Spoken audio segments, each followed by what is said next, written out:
When figuring out how to prepare a toddler for a new baby, there are loads of things to try and ways to make the transition easier. Through that whole first year, these are my best tips for cherishing every moment when welcoming a new sibling into the home with a toddler. And this video is sponsored by the Chilean Cherry Committee, so make sure to cherish every moment with cherries from Chile this season. And if you guys are new here, my name is Rachel from The Confused Mom. Welcome to my channel. I share baby and toddler product reviews, activities, as well as Montessori at home tips. So make sure to hit that subscribe and notification bell so you don't miss future videos. Before baby arrives, one of the first things you can start doing is cooking together. This is a great way to cherish the moment with your toddler, as well as stock your freezer with some postpartum meals, which you'll definitely need once baby gets here. It also gives you an opportunity to talk and show how things are going to be different when baby arrives. Some of my favorite things to prep were oat bowls with some chocolate and then cherries in there, casseroles, anything that you can just take out of the freezer and heat up is great. The other thing I would recommend prepping are actually immune boosting gummies, because we know toddlers carry a lot of germs, and with the new baby in the house, you definitely don't want to get sick. You're gonna soak some Chilean cherries in water and then blend them up with 2 cups of orange juice until it's basically super liquidy. You can strain out the extra cherry fiber too if you want. You add that liquid mixture to a saucepan, as well as a half a cup of the leftover cherry water and a 1/4 cup of honey. Add 6 tablespoons of a high quality gelatin powder, and have your toddler use a little eyedropper to add them to some gummy molds. And these are packed with vitamin C, real vitamin C. And fun fact, cherries from Chile are actually in season during the winter months. Definitely check out your local grocery store and pick some of those up. The next concept to work on is gentle hands. So this is something we actually started teaching my first when she was only 4 months old. We just taught her open palm, stroking meant gentle hands, and then our toddler can actually teach baby about gentle hands once baby starts grabbing toddler's hair, which will inevitably happen. Thing to plan for before baby arrives are transitions. So between the ages of 1 and 4 years old, kids go through a ton of transitions. Take a little bit of time to map these out and kind of get an idea of when those transitions are going to happen in relation to when baby is coming. So some experts recommend no big transitions 3 months before baby or 3 months after baby. You definitely don't want to force your toddler into a transition they're not ready for yet. Always look for signs of readiness. And my last little tip when it comes to transitions is don't overhype them or prepare your toddler too soon. Obviously, preparing for the transition of the new baby is different. In my experience, and also from what I've read a lot of other experts recommend, you don't want to give them too much time where anxiety can start to build. For us, that meant we told her, when you come home from school today, you're gonna have a new big bed in your room. Or when she was starting school, we said, hey, guess what? You get to start school tomorrow. And those went awesome. The only transition that we really drew out trying to prepare her for was getting rid of her binky, because that was truly like her ride or die BFF. And that is the only transition that ended up being an epic fail.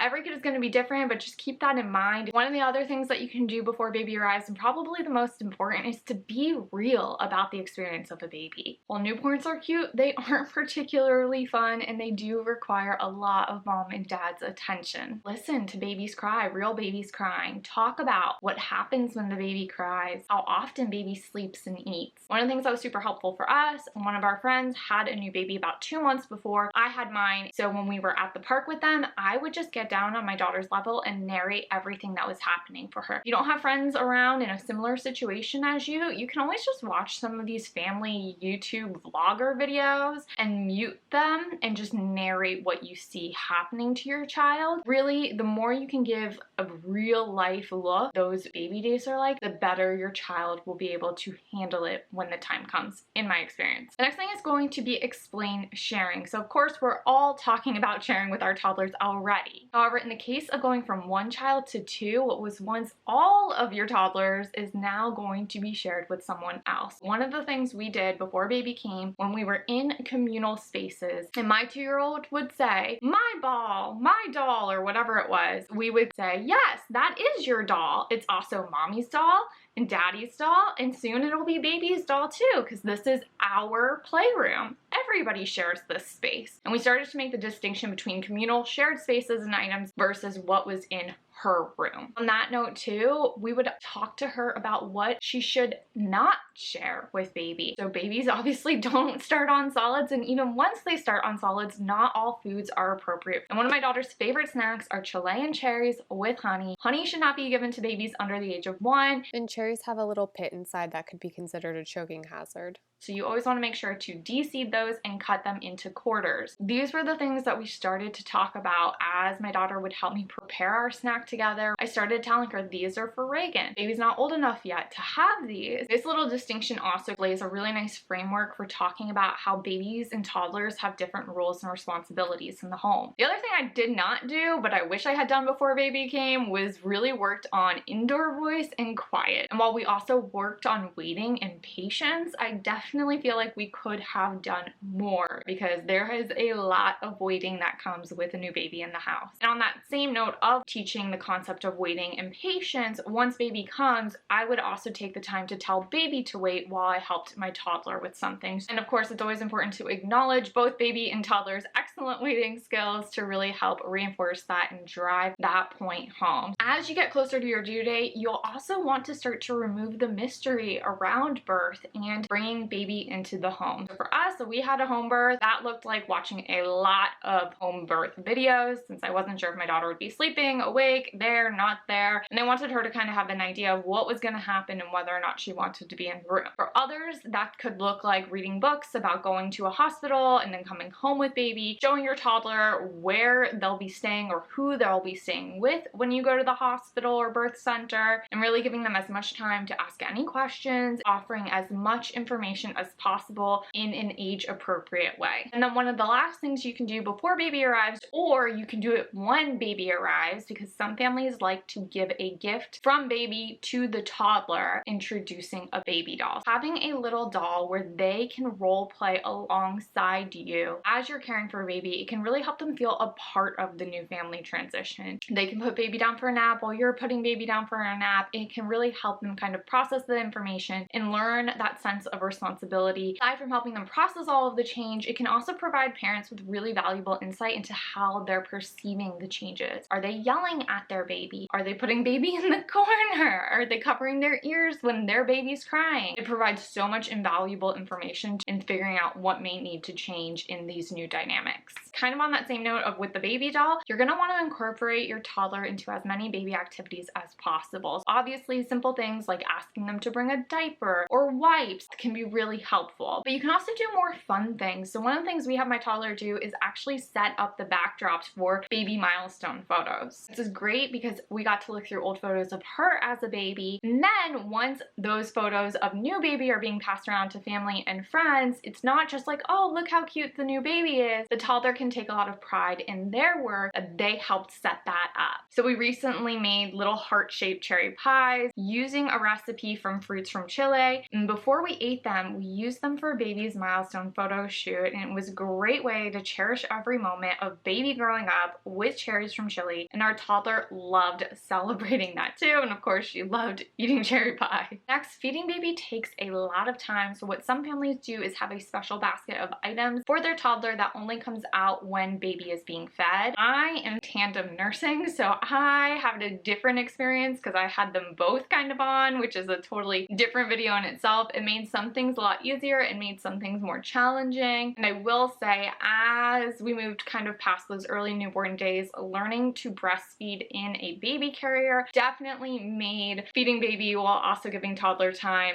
much easier. Next thing you're going to want to really do is adjust your parenting style based off of your toddler's stress response. So this is when we think they're being defiant or testing limits. Usually that's an indication that their anxiety level is getting high, they're feeling stressed out, they're feeling insecure. If you catch yourself thinking, oh, my toddler isn't listening, or they're just doing something for attention, take special note of that and see what you can change. This is kind of the script I use to help diffuse the situation and adjust to things, so feel free to screenshot that. And to build off of that last one, the next thing I try to do in preparing for the inevitable emotional roller coaster that will happen at some point is I try to get curious. So like I shared in that last slide, we do practice name it to tame it, which is basically identify clarifying the emotion to remove some of its mystery or power. If I have time, I will sit with her and just hold space for her to work through it. However, sometimes I do need to move her along, whether it's I need to get to sleep, she needs to get to sleep, baby needs something, fill in the blank. And in those situations, having a plan in place for how you'll deal with a meltdown is really helpful. And that all comes down to getting curious to find a way to restore balance, safety, and security within our child. Toddlers won't always tell you what they need. If you ask questions, oftentimes they'll sit there silently. But I kind of go through a little running checklist with our toddlers, and this also is going to help her build her own coping skills. And just kind of giving them a sense of control in the choices being made can really help move the energy along. Of course, after baby arrives, more cooking is a fantastic option, especially cooking for baby. A lot of times people only focus on jealousy between the siblings in those early months. It can also crop up at any time. And so as baby gets near 6 months and starting to do solids, this is a great time to have your toddler help make food for baby. And as an added bonus, it can help get a picky toddler to try new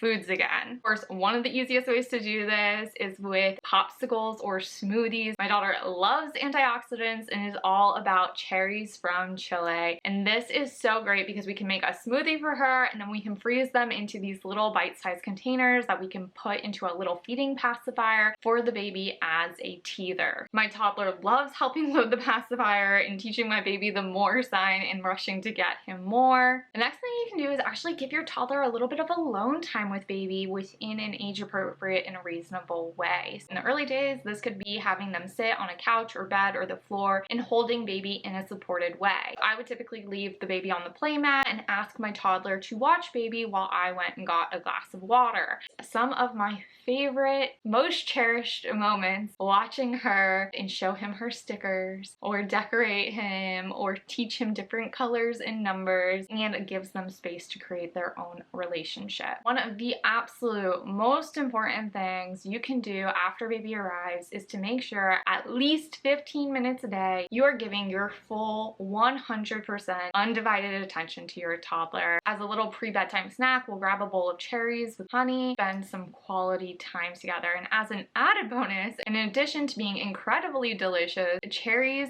have a ton of health benefits, are rich in antioxidants, and are packed with melatonin for a good night's sleep, which, let's be real, don't we all want our toddlers to sleep, especially when we have a baby in the house? And while welcoming a new baby into the family can definitely be overwhelming and certainly comes with a lot of change for everybody, finding little ways to cherish every moment can make things extra sweet for everyone, especially when cherries from Chile are involved. So make sure to head to your local grocery store and pick some up. If you like this video, give it a thumbs up, share it with a friend who would find it helpful. Be sure to check out my home birth video as well as my newborn activities, because you can always have your toddler get involved with some of those too. My name's Rachel from The Confused Mom. Have a good one.